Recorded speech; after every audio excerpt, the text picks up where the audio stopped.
కాదు ఇప్పుడు నార్మల్గా ఇప్పుడు ఇలాంటి ఇష్యూస్ మీలో ఇలా జరుగుతున్నప్పుడు చాలా జరుగుతున్నాయి అంటే మీద అంకిత తను లేకపోతే ఇంకా చాలా ఉన్నాయి.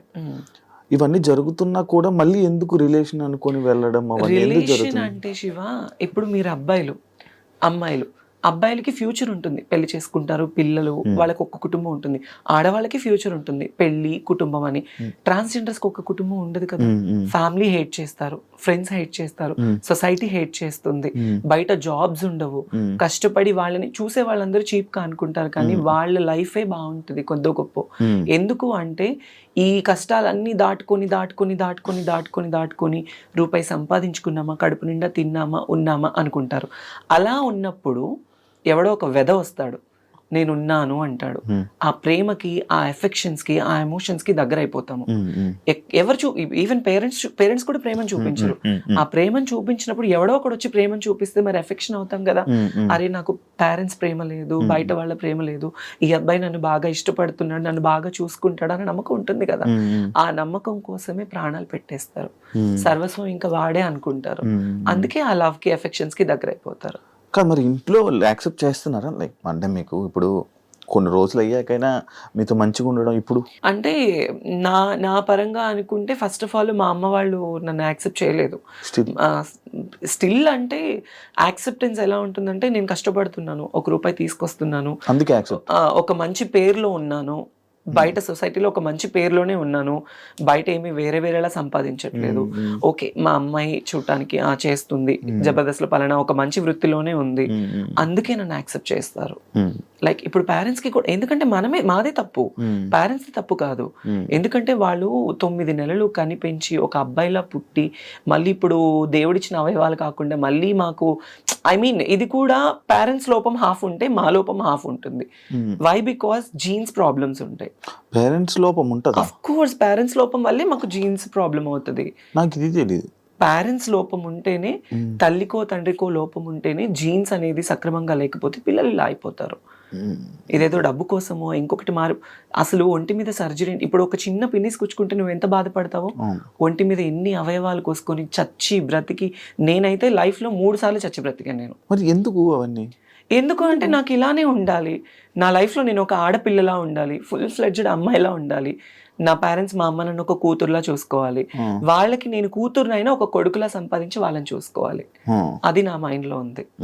ఇప్పుడు నాకు ఆశలు ఉంటాయి, ఒకవేళ నేను అబ్బాయిలో పుడితే నాకు పెళ్లి చేసుకొని పిల్లల్ని కానీ నా ఫ్యామిలీని చూసుకోవచ్చు అని ఉంటుంది నాకు కూడా. కానీ నాకు అలా కాదు. చిన్నప్పటి నుంచి నాకు నా హార్మోన్ ఇంబ్యాలెన్స్ వల్లనే, ఆ జీన్స్ అనేది కరెక్ట్ లేకపోతే హార్మోన్ ఇంబ్యాలెన్స్ ఎక్కువ అయిపోతుంది, దాని వల్లనే ఇలా అమ్మాయిలా మారిపోవాలి అని. ఈవెంట్స్ చేస్తూ ఉంటారు నార్మల్. మరి నీకు ఆ ఈవెంట్స్ లో ఎవరు ఇబ్బంది పెట్టడం అలాంటివి? అమ్మో, ఇబ్బంది పెట్టడం మీరు యూట్యూబ్ ఓపెన్ చేస్తే చాలానే ఉంటాయి నావి. చాలా. నేను అవి ఏం డాన్స్ నార్మల్ గా? డాన్స్లు అని కాదు, ఇప్పుడు మన ఆంధ్ర సైడ్ మొత్తము చాలా మంది కళాకారులు ఈవెంట్ల మీద బ్రతుకుతున్నారు. డాన్సర్స్ వైజాగ్, నెల్లూరు, ఒంగోలు, ఈ ఆంధ్ర సైడ్ మొత్తము అమ్మాయిలు కానీ అబ్బాయిలు కానీ ఆ డాన్స్ ప్రొఫెషన్ మీదే లైఫ్ వాళ్ళకి. ఎలా అంటే ఏ పండగలైనా, ఇప్పుడు వైజాగ్ లో ప్రతి టెంపుల్ కి పండగ చేస్తారు. పండగ చేసినప్పుడు ఒక ఈవెంట్ కండక్ట్ చేసేసి ఒక యాంకర్ ని, ఒక 10 మంది అమ్మాయిలు, ఒక 10 మంది అబ్బాయిల్ని, ఎవరైనా ఒక 4-5 సెలబ్రిటీస్ ని పిలిపించేసి షోస్ చేస్తారు. అలానే ఇక్కడ కూడా అవి వేరే డాన్స్లు కానీ అలా ఏం లేదు. నన్ను ఎక్కువ కోరుకుంటారు ఆంధ్రాలో, వైజాగ్ లో, నెల్లూరులో. అరే ఆ అమ్మాయి డాన్స్ బాగా చేస్తుంది, ఆ అమ్మాయి లుక్ బాగుంటుంది, ప్లస్ ఆ అమ్మాయికి ఒక ఫేమ్ ఉంది, ఫాలోయింగ్ ఉంది, అందుకు నాకు ఎక్కువ ఈవెంట్స్ కి పిలుస్తారు. సో నాకు డాన్స్ అంటే చాలా ఇష్టం. ఇంకా ఆ క్రౌడ్, ఆ సపోర్ట్ చూసి. కొన్ని వీడియోస్ లో నువ్వు డాన్స్ చేస్తుంటే ఎవరెవరో వచ్చి అబ్బాయిలు వచ్చి డాన్స్ చేసేస్తూ ఉంటారు కదా. అంటే నేను ఇప్పుడు ఒక పొలిటికల్ బ్యాక్గ్రౌండ్ ఉన్న వాళ్ళు ఒక ఈవెంట్ కండక్ట్ చేస్తారు. వాళ్ళు ఈవెంట్ పిలిచినప్పుడు ఆటోమేటిక్లీ పెద్ద ఈవెంట్స్ అంటే డ్రింక్ చేసి ఉంటారు పెద్ద వాళ్ళు ఏంటి, ఇప్పుడు మనం డాన్స్ ఇస్తే మాతో డాన్స్ చేయాలి అన్న కోరికతో వచ్చేస్తారు. బట్ వాళ్ళు ఎవరైనా వచ్చినప్పుడు నేను ఎప్పుడు వాళ్ళతో డాన్స్ చేయలేదు. అలా నాకు చాలా స్ట్రగుల్ అయిపోయింది. నేను ఈవెంట్ కి వచ్చేటప్పుడు, స్టేజ్ ఎక్కేటప్పుడు, దిగేటప్పుడు నా జాకెట్ లాగేసిన రోజులు కూడా ఉన్నాయి. అయ్యా, అంటే రెస్పెక్ట్ లేకుండా కాదు, కుర్రోళ్ళు ఎక్కువైపోయి, క్రౌడ్ ఎక్కువైపోయి, ఎలా అయినా పట్టుకోవాలి ఆ అమ్మాయిని, ఎలా అయినా ఫోటో దిగాలి. హీరోయిన్లు కూడా అలాగే కదా లాగేస్తారు. మరి అంతే, అలానే అంతే. నాకు మరీ ఘోరం, ఎక్కడ పట్టుకుంటారో కూడా తెలియదు. అంత కాకపోతే సపోర్టివ్ గా ఉంటారు, బౌన్సర్స్ ని పెడతారు కొన్ని షోస్ లో, కొన్ని షోస్ ఇబ్బందిగా ఉండదు. ఇలా కొన్ని షోస్, పబ్లిక్ షోస్ ఏంటంటే ఇబ్బంది పడుతూ ఉంటాము. రోడ్డు మీద స్టేజ్ ఎంత ఈవెంట్ ఆర్గనైజేషన్ చేసిన వాళ్ళు సపోర్టివ్ ఇచ్చినా క్రౌడ్ కంట్రోల్ ఉండదు కదా, అంతే. మధ్యలో డ్రంక్ అండ్ డ్రైవ్ ఒకటి అయ్యింది.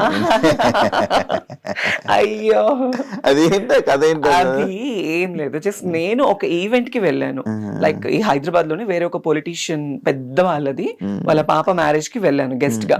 ఆ హైపర్ ఆది అన్న, నేను, అందరూ. వాళ్ళ అటు నుంచి వేరే ఊరు వెళ్ళారు, నేను ఒక్కదాన్ని. నాకు రిటర్న్ క్యాబ్ పంపించారు, క్యాబ్ లో వచ్చేసాను. నేను వస్తున్నప్పుడు అప్పుడు నేను జూబ్లీ హిల్స్ లో ఉండేదాన్ని. వీకెండ్ శనివారం night drunk and drive test జరుగుతుంది కదా, ఆ టెస్ట్ జరిగినప్పుడు నేనున్నాను. ఐ మీన్ మా విజయవాడ అతను ఎవరు పోలీస్ అక్కడ ఉంది, చూసి ముందు కార్ అతన్ని టెస్ట్ చేశారు, వెనక నన్ను చూసారు. మేడం ఒక ఫోటో దిగాలి మేడం మీతో అంటే, నేను నా దరిద్రం కొద్ది కార్ దిగాను. నేను కార్ దిగేసాను, ఫోటో వాళ్ళు పోలీస్ డిపార్ట్మెంట్ వాళ్ళందరూ ఫోటో దిగారు. ఇంకా అంతే, డ్రంక్ అండ్ డ్రైవ్ లో అడ్డంగా తప్పదాగి మమ్మల్ని గుద్దేసిన. రీసెంట్ కాదు, 4-5 years అవుతుంది. అలవాటు ఏమైనా ఉందా, ఏంటి అని. మరి ఎందుకు దాని మీద ఎప్పుడు క్లారిటీ అంటే అంత రాలేదు అప్పుడు. చాలా అమ్మో పేపర్ లో వచ్చేసి ఎక్కడెక్కడికో వెళ్ళిపోయింది. అది పెద్ద ఛానల్. నాకు డ్రైవింగ్ రాదు ఫస్ట్ ఆఫ్ ఆల్. నేను గుద్దడానికి అట్లీస్ట్ సరే మీరు ఆ వీడియో చూసారు, దానిలో నేను ఏమైనా కనిపించానా? లేదు. నేనేమైనా గుద్దినట్టు ఏమైనా విజువల్స్? పేరు మాత్రమే. తర్వాత మళ్ళీ నేను ఎందుకు స్టాప్ అయిపోయాను అంటే, ఆ ఛానల్ ఎవరైతే ఛానల్లో వేసిన వాళ్ళు నాకు సారీ చెప్పారు ఆ టైంలో.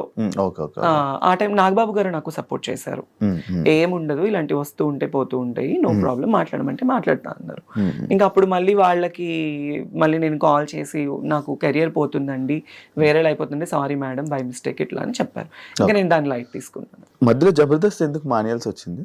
బేసిక్లీ జబర్దస్త్ ఎందుకు మానేశాను అంటే, నేను జబర్దస్త్ లోనే ఈరోజు తన్మయ్ అంటే నాకు జబర్దస్త్ వల్లే లైఫ్ వచ్చింది. అప్పుడు ఆ టైంలో నాగబాబు గారు, రోజా మ్యామ్ ఇద్దరు సపోర్టివ్ గా ఉండేవాళ్ళు. నితిన్ అన్న, భరత్ అన్న అని డైరెక్టర్స్ ఇద్దరు ఉండేవాళ్ళు. సినిమా తీశారు ప్రదీప్ దీపికా పెళ్లితో. వాళ్ళిద్దరూ అనేది లేకపోతే తన్మయ్ అనే పర్సనే లేదు. వై? బికాస్ ఎంత టీమ్ లీడర్స్ మనకి లైఫ్ ఇచ్చి మనల్ని తీసుకెళ్ళినా డైరెక్టర్స్ యాక్సెప్టెన్స్ అనేది లేకపోతే మనల్ని అడుగు కూడా పెట్టనివ్వరు. సో వాళ్ళు నా లుకింగ్ చూసి, నన్ను చూసి, నన్ను యాక్సెప్ట్ చేసి నాకు చాలా సపోర్టివ్ ఇచ్చేవాళ్ళు. షూట్స్ లో కానీ, స్టార్టింగ్ లో ఏమీ తెలియని ముద్దులా ఉండేదాన్ని. నాకు ఫుడ్ పెట్టేవాళ్ళు ఆ టైంలో. చాలా లోయెస్ట్ పొజిషన్ లో ఉన్నదాన్ని నేను.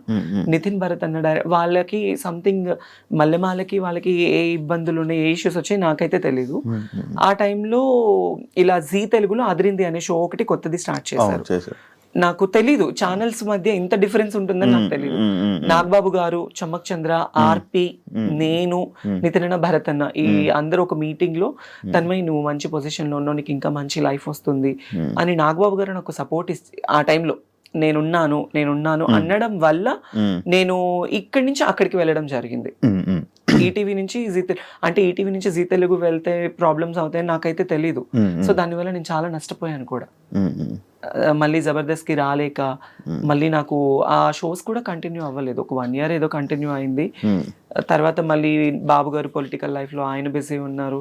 నాకు ఎవరైతే మాట ఇచ్చారో వాళ్ళందరూ వాళ్ళ లైఫ్ లో వాళ్ళు బిజీ ఉన్నారు. నేను ఒక్కదాన్ని అయిపోయాను. మళ్ళీ తర్వాత నేను జబర్దస్త్ వాళ్ళతో మళ్ళీ టీంతో రిక్వెస్ట్ చేసుకొని మళ్ళీ నేను బ్యాక్ ఎంట్రీ ఇచ్చాను. మిగతా వాళ్ళందరూ మానేశారు అంటే ఇంకా ఇష్యూస్ వాళ్ళకి వాళ్ళకి ఉన్న ఇష్యూస్. మరి అంటే ఎంటర్టైన్మెంట్ అని చెప్పి మనం అనుకున్నాం కదా, లైక్ ఫస్ట్ ఎంటర్టైన్మెంట్ వస్తుంది కదా అని చెప్పి రాను, వాళ్ళు సడన్ గా మొత్తం అంతా మాయమైపోయి ఎటు వాళ్ళు అటు వెళ్ళిపోయారు కదా.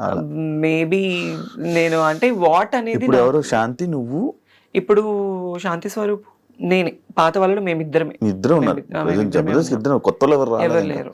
ఇంకా వాళ్ళేంది ఇప్పుడు అమ్మాయిలు వచ్చేస్తున్నారు. అమ్మాయిలు ఎక్కువ వచ్చేస్తున్నారు. అమ్మాయిలు రావడం వల్లే లేడీ గెటప్స్ అందరికి చాలా తగ్గిపోయింది.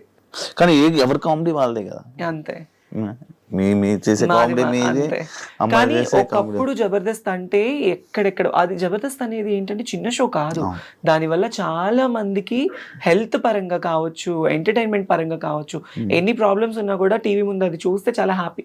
నేను బయటకు వెళ్తూ ఉంటాను, చాలా మంది చెప్తూ ఉంటారు, అసలు మిమ్మల్ని చూస్తే కడుపు నిండిపోతుంది మాకు, మీ కామెడీ చూస్తే మాకు చాలా హ్యాపీ అయిపోతుంది అనేవాళ్ళు. సో ఇప్పుడు ఏంటంటే అన్ని మారిపోయాయి బాగా. కాదు మరి